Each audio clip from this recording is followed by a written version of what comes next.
want to acknowledge and thank Ms. Tasha Fraser Lewis. The props you will see the Kings carrying today were all made by Tasha. Thank you, Tasha. Now back to our presenter. Ms. Williams is the founder of Sankofa Connection, a cultural organization dedicated to preserving and celebrating Black history, culture, and tradition for more than 40 years. Ms. Williams has a deep passion for Afrocentric studies, offering educational programs for both children and adults that explore ancient Egyptian history, African history, and African American history. She is also an experienced event planner, organizing Kwanzaa celebrations, Black history programs, and African American wedding ceremonies featuring traditions such as jumping the broom, tasting of the spices, mixing of the soil, and honoring family ancestors. Additionally, she facilitates last rites of passage ceremonies for the deceased. Natalie's mission is to promote cultural awareness and stimulate historical learning. Guided by the spirit of Sankofa, she firmly believes in learning from the past to build a better future. She believes, number one, that our children must understand the importance of Sankofa, for they are the heirs and custodians of our history. And secondly, that if they are not taught our legacy, our village will surely die. Her motto is, know thyself. Ladies and gentlemen, please join me in welcoming Ms. Natalie Eugenia Williams. This presentation is dedicated to our esteemed ancestors. They wanted to ensure we had a higher level of human life. They wanted us to know God and His greatness. They taught us discipline and willpower. They gave us a guide to an upright way of life. From them, we learned patience, courage, confidence, and faith. The African kings and queens of Al-Kabalon, and Al-Kabalon means mother of mankind. That is the original word for Africa. In the beginning was Africa, the magnificent continent that it is. It is the pillar of advanced technology and superior civilizations. African kingdoms were the utopia of intellectual centers, which birthed mathematics, astronomy, science, architecture, dentistry, medicine, agriculture, botany, domesticating animals, and great material richness. African civilizations charted the stars, built the pyramids, created written languages, established the calendar, and developed a network of world trade. The African kings and queens have played a major role in the power and majesty of our world. In the spirit of Sankofa, we present to you the kings and queens of Al-Kabalon now. Khufu was the builder of the Great Pyramid, which was built in 2500 BC. The Pyramid of Khufu is 481 feet high. It covers 13.1 acres. The total number of blocks of the stones used to construct the Great Pyramid is 2,500,000 stones, each weighing 2.5 tons. If these stones were laid side by side, they would cover 3/4 around the equator. The Egyptian surveyor measured each corner of the base into a perfect right angle of 90 degrees. The sum of the corners totaled 359 degrees and 45 seconds, which is a near perfect, complete circle. Khufu's pyramid is the oldest, the largest, and the only remaining of the 7 wonders of the world. This pyramid is placed in the center of the Earth's landmass, which means the Egyptians possessed an advanced knowledge of mathematics. Math is an integral part of astronomy, the science of observing the planet and the stars.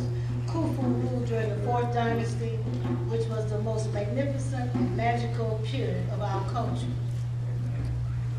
Akhenaten. Akhenaten was king during the 18th dynasty of Kemet, which we know as Egypt. He was married to Nefertiti. They had 6 daughters. He was also the father of King Tutankhamun. You know him as King Tut. Scholars called him a rebel king because he forbade worship of polytheism, the worship of many gods. Akhenaten was opposed to this religious doctrine of the Egyptians. He believed in the worship of one God, and that one God is supreme and the creator of all. Akhenaten ruled for 17 years. Shaka, Shaka Zulu. Shaka warrior King Zulu. Shaka established military towns and provided his army with the best of training and provisions. The Zulu king demanded strict discipline and perfection from his regiments. Shaka revolutionized the Zulu's army's weaponry and military tactics. He perfected several complex battle formations that outflanked and confused his enemies. Shaka unified many African tribes of the South African region, and his efforts are directly credited for saving the region from European domination. The military cadences that we see today, we give credit to Shaka Zulu. Y'all know left face, right face, Imhotep. Imhotep was born in ancient Egypt. Imhotep was the world's first doctor of medicine. Hippocrates was not the father of medicine, as the Greeks claimed. Hippocrates was born 2,200 years later. The Egyptian medical science included, this is what Dr. Imhotep did, pulse and cardiovascular systems, dermatology, dentistry, gynecology, obstetrics, effective organic chemical contraceptives, ophthalmology, tumors, burns, fractures, intestinal disorders, circumcision, and brain surgery. Imhotep, the father of medicine. We use all of this to this day. That's where it came from. Mansa Musa. Mansa Musa, the king of Mali in Timbuktu, Africa, which was the world's largest and wealthiest empire. Mansa Musa led a pilgrimage. It was one of the most famous journeys in the world history. In 1324, he led, y'all listen, 72,000 people from Timbuktu to Mecca, the holy city. Among them were princes, chiefs, and military leaders. He took his wife and 500 attendants. He crossed the desert with huge herds of animals for transport and food. 500 slaves carried 6-pound staffs of gold. Another 30,000 pounds of gold were loaded onto camels. 100 camels carried food, clothing, and supplies. He led them safely across the Sahara Desert, 72,000 people, and back 6,496 miles. Mansa Musa.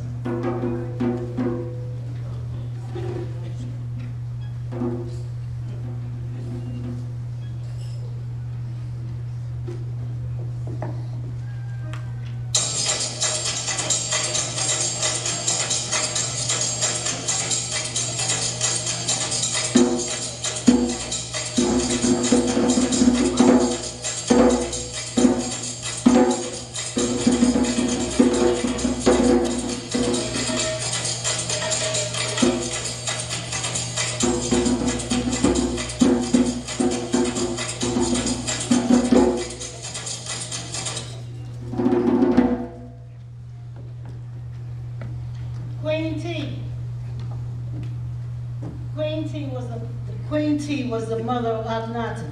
She reigned as queen of Egypt for half a century. She was known for her intelligence and strong personality. She gained respect from foreign dignitaries. Queen T was a capable, educated woman. Her library of papyrus and scrolls contain religion, historical, and scientific texts. She was married to Amenhotep III. She began motherhood at the age of 13. She had 4 daughters and 3 sons. The last was Tutankhamun, King Tut, that she had at the age of 50. Queen T. Nefertiti.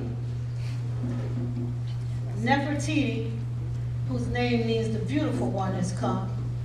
She was addressed by her people as ruler of the Nile, daughter of the gods, and empress of the Mediterranean. She changed Egyptian culture so radically that her influence was felt centuries later. She was the mother of 6 daughters, one of whom was Ankhesenamun, who married King Tutankhamun, which made her King Tut's mother-in-law.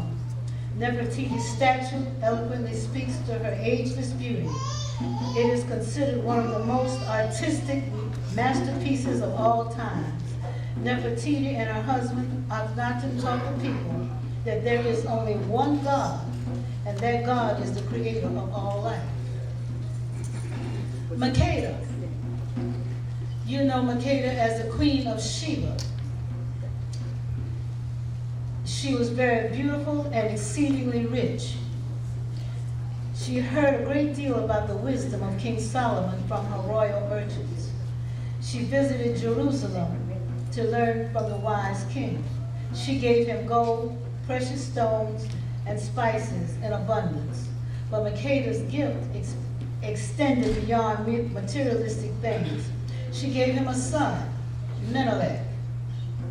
Solomon renamed his son after his own father, the legendary King David.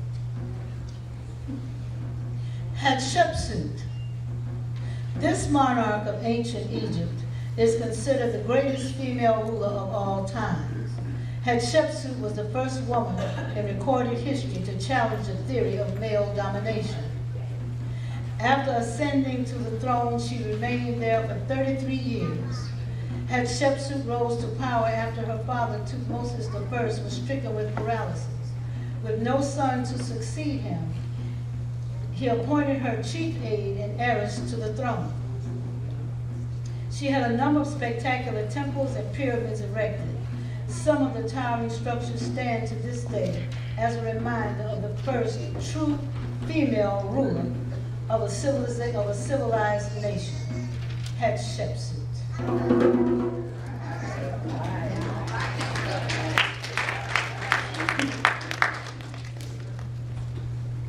Nzinga, warrior queen of Angola. When the Portuguese attacked her brother's kingdom, Nzinga was sent to negotiate peace.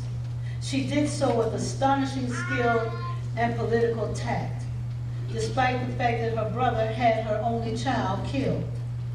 She excelled as a military leader to arrest the swelling influx of slave-hunting Portuguese. She formed an army and waged a war for nearly 30 years.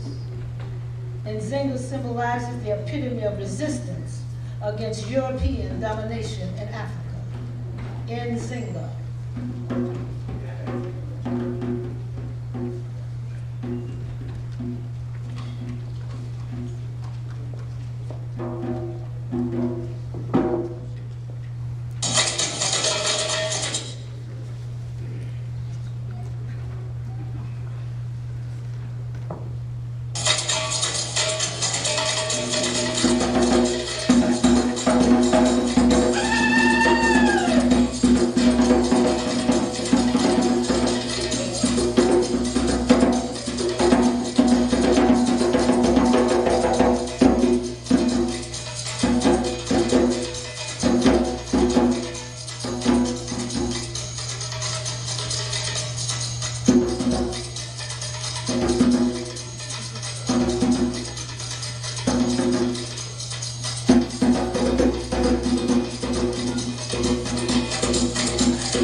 African civilization charted the stars, built the pyramids, created written languages, established a calendar, and developed a network of world trade. The African kings and queens have played a major role in its power and majesty for the world. In the spirit of Sankofa, we present to you our kings and queens. You must know, if our ancestors did not survive the Middle Passage, we would not be here today.